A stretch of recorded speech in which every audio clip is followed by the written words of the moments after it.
Dapat para ganyan kaganda yung tunog ng carburetor ninyo, no?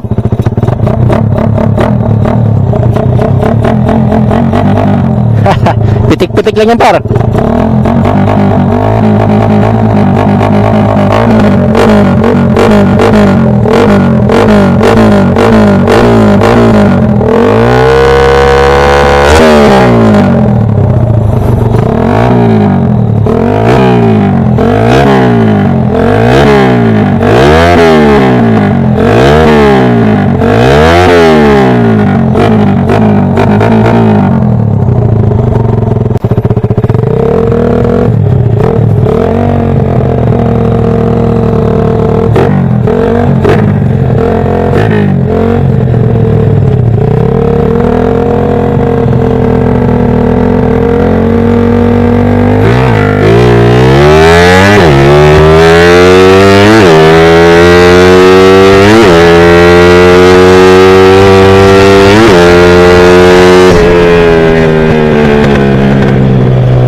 Alright.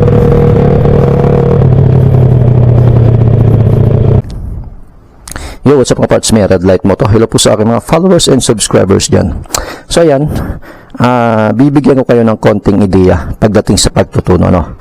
So ano nga ba dapat mga gawin natin kapag nagtutuno tayo ng motor natin? So ayan, syempre unang-una, kailangan may motor tayo. Para tayo magtutuno kung wala tayong motor, diba?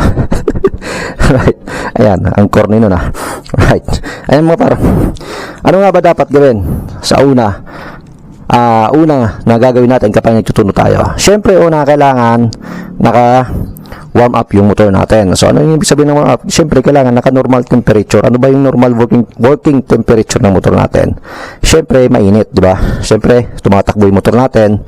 Sobrang init ng makina natin. So, dapat, bago tayo magtuno, make sure na naka-warm up yung makina ninyo.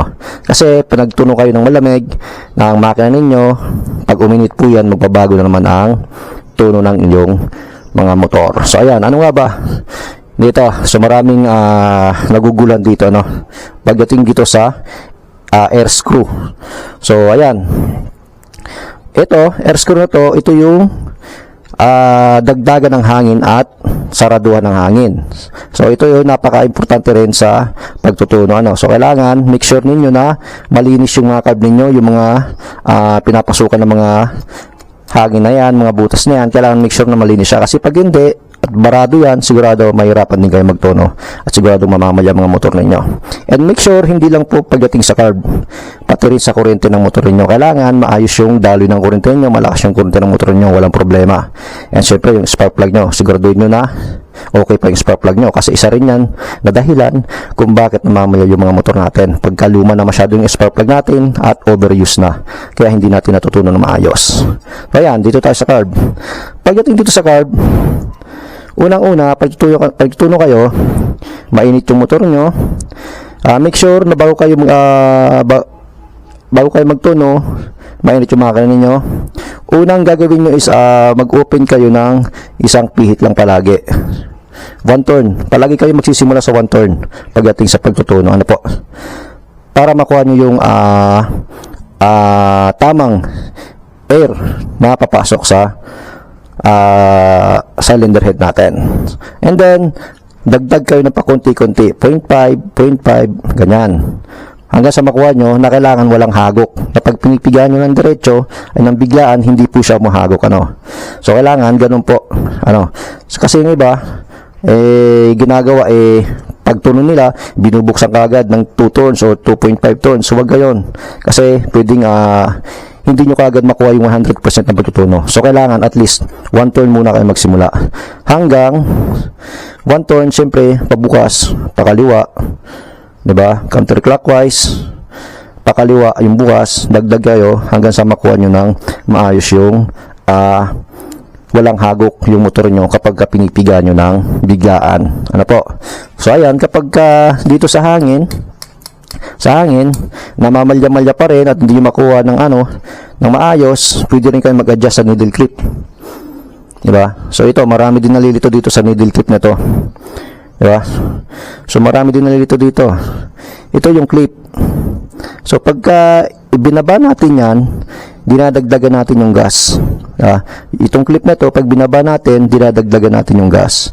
The more na binababa natin, the more na nagiging rich yung pasok ng gas. And then the more naman na tinataas natin, the more na kinukuntian natin yung pasok ng gas. So malaking ano din po to, epekto sa pagtutuno, ano.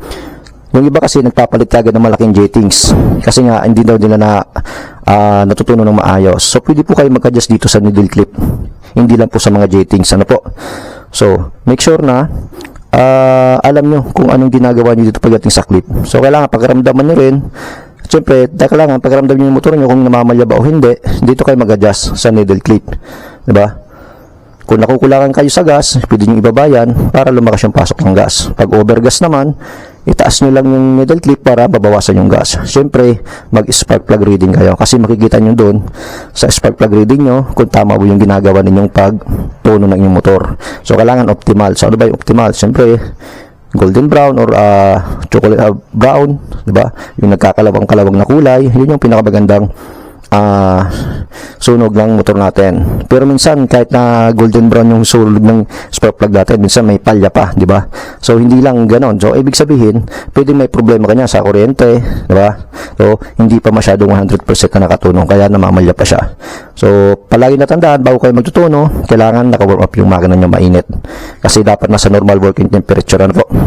And then, pagdating naman dito sa carb, tulad ng sabi ko, always kayo magsimula sa 1 turn and then dagdag kayo pa konti-konti hanggang sa makuha nyo na pagpipigaan nyo is walang hagok. So kahit biglain yung silinyador, kailangan wala siyang hagok, walang pugak, lalong-lalo na sa dulo, di ba? Pag naka full throttle ka na, kailangan wala siyang pugak, hindi siya mamamalya. Yun ang ibig sabihin na naka 100% na tuno yung motor mo. Pagka piniga mo siya, automatic ang lakas ng acceleration niya. Ibig sabihin, masusunog niya ng maayos yung air and fuel mixture ng motor mo, nakukonvert niya sa power. Kaya pag pinipiga mo, malakas yung acceleration, ano po, at walang hagok. Ang mga para, no? Sana may na-share tayo ng konti pagdating sa pagtutuno.